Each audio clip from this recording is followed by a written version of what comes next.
자, 그 관세사 내년도 이제 이 재무회계 내용인데 그 회계학 개론이라고 해가지고 재무회계하고 원가관리회계에 돼 있는데 2023년도 시험 문제가 되게 어려웠어요.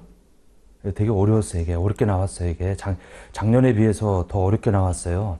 그래서 조금 여러분들이 이 재무회계 때문에 떨어지는 사람들이 많다 보니까 근데 이게 1차만 있다 보니까 등한시하는 경우가 많아요. 그게 조금 신경을 좀 쓰셔야 돼요. 이거. 그리고 회계학은 절대 암기 과목이 아니다. 막판에 가서 뭐 꽈락만 넘기겠다. 그거 쉽지 않아요. 이거. 그래서 이제 꾸준하게 좀 공부를 좀 해주시고, 그리고 회계학은 기본적으로 그 눈으로 하는 게 아니고 이거 쓰고 하셔야 돼. 그래서 연습장하고 요 계산기가 반드시 필요해요. 그 계산기 꼭 하시고. 자, 이제 일단 기본적으로 회계 원리를 좀 들으셔야 되는데, 이 수강하시는 분들이 회계 원리가 안 돼 있으시면 꼭 회계 원리 들으셔야 된다. 요 강의는 그 회계 원리를 넘어서서 하는 강의라, 만약에 듣다가 좀 어려우면은 회계 원리 반드시 좀 들으셔야 된다라고 하는 거. 자, 이제 내용으로 한번 들어가 보죠. 거기 그 4페이지를 한번 보게 되면, 뭐 과거 10년치 그 기출문제를 좀 해놨어요. 그래서 거기 쭉 보게 되면 보통 그 재무회계는 30문제, 그리고 원가관리회계가 10문제인데 재무회계에서 그 이론 문제가 한 10문제 정도 평균적으로 나와요. 요게. 그리고 계산 문제가 한 20문제 정도 이렇게 이제 나오죠.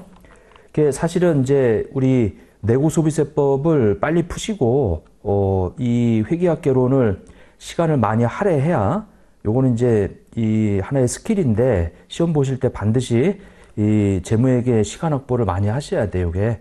그래서 계산 문제 대비해 가지고 그 뒤에 있는 우리 내용들을 조금 자세히 좀 다뤄야 되고, 그 다음에 뭐 그거 실제 경향 분석은 계속 참조하시고 뒤로 가셔가지고 주로 자산부채 자본 위주로 우리 강의할 거예요. 왜냐면 그 뒤에 특수 분야는 공부 하나하나 맞추기가 쉽지가 않아, 이게. 그래서 이제 거기는 한 몇 장 정도는 스킵할 거예요. 왜냐면 이제 불필요해, 이게. 오히려 여러분들이 혼선이 있을 것 같고, 그래서 그 앞부분 위주로 좀 강의를 할게요. 자산부채 자본 위주로. 자, 그 뒤에 쭉 가서 혹시나 해가지고 제가 요 교재에다가 그 회계 원리 내용을 1장에다 좀 담아놨어요. 근데 회계 원리에서도 시험에 나오니까 그 내용을 어떻게 보면 이제 회계 원리 들으신 분들은 복습이에요, 복습. 그리고 처음 들으시는 분들은 한번 따라 보세요, 한번. 거기 16페이지부터 한번 내용을 봐보시죠.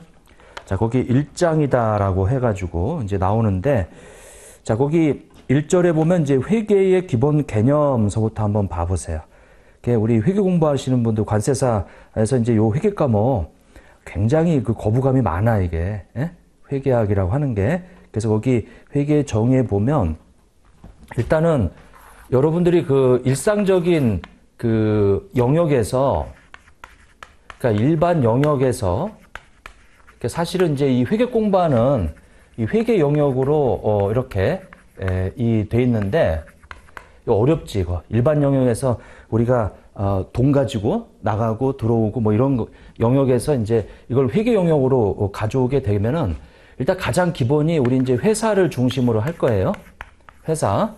회사가 이제 수많은 이제 이 경제 활동을 할 거거든, 이게. 경제 활동을 할 거예요.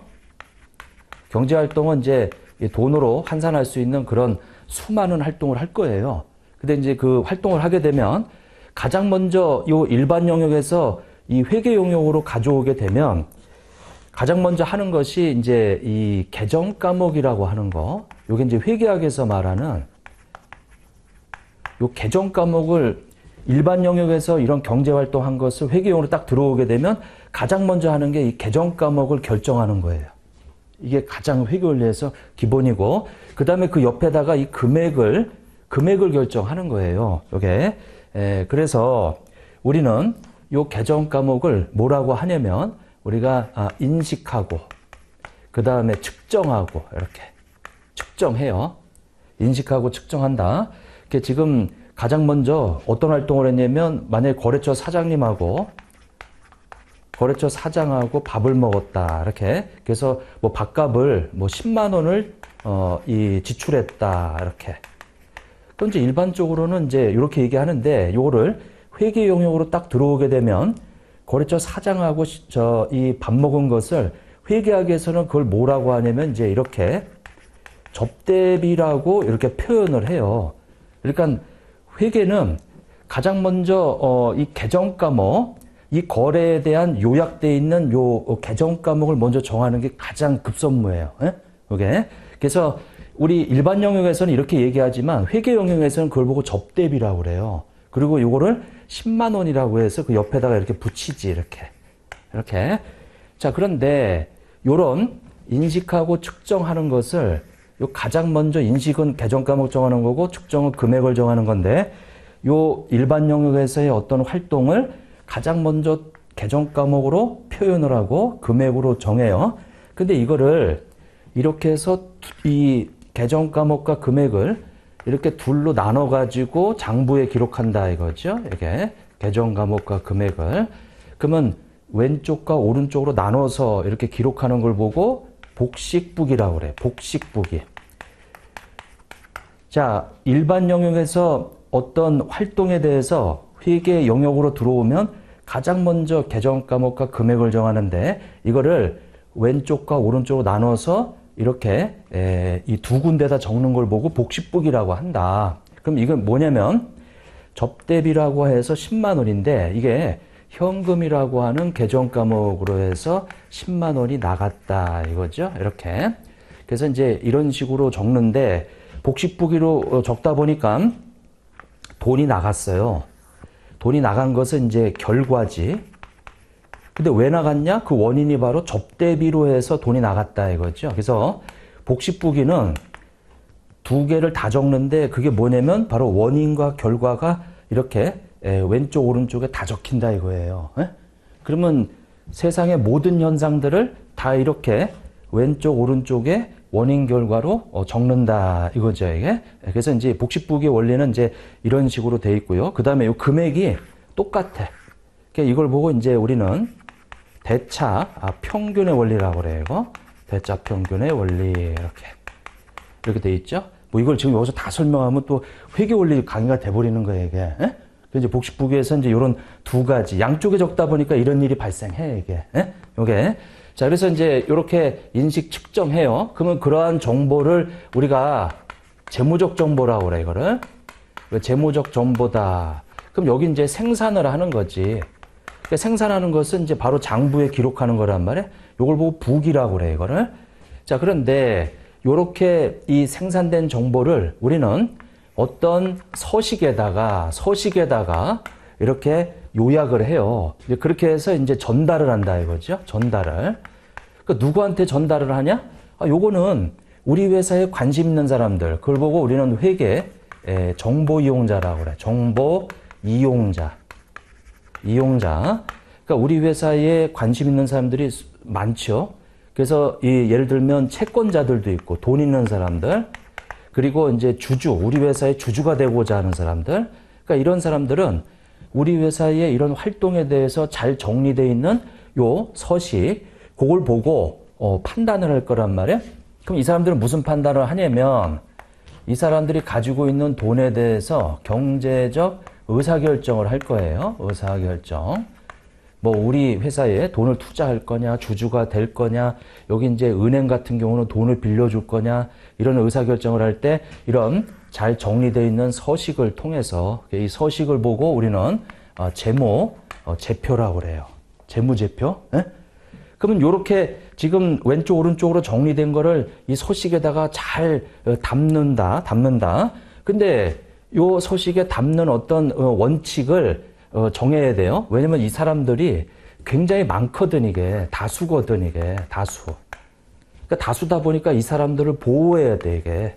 왜냐면 회사가 허위로 작성할 수도 있거든 이게. 그래서 이 서식에 대해서 반드시 우리 기준서라고 하는 거, 우리 요것은 이제 외부 감사에 관한 법률, 주식회사 외부 감사에 관한 법률에 따라서 요 기준소에 따라서 만들어야 돼요.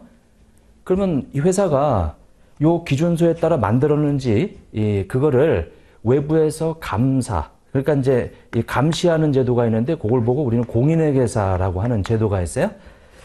그래서 이 회사가 자기네들이 이 입맛에 맞게 만들어서 전달해가지고 이 사람들이 가지고 있는 이 자원이 잘못 전달될 수도 있단 말이에요. 그거를 중간에 이 감시하는 사람들 보고 우리는 공인회계사라고 그래요. 이거를. 공인회계사라고 그래요.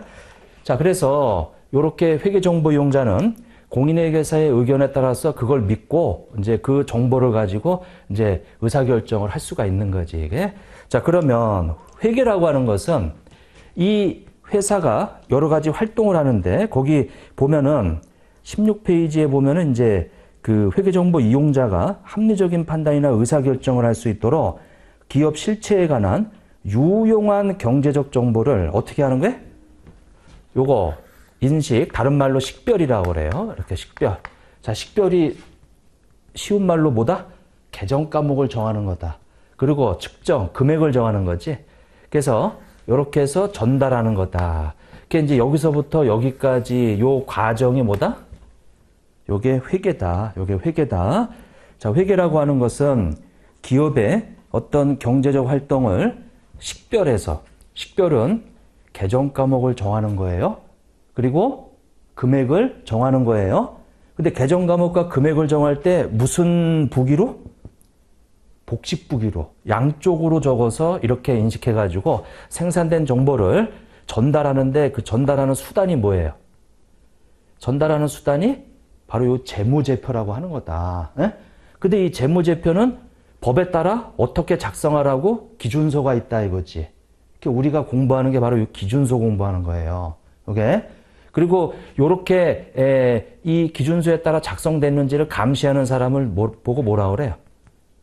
공인회계사라고 그래. 공인회계사. 이렇게.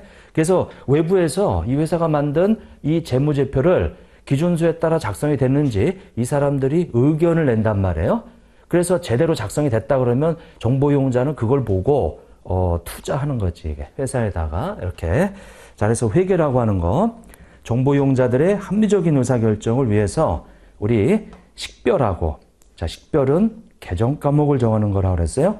측정하고 금액을 정하는 거라 그랬지. 전달하는 과정이다.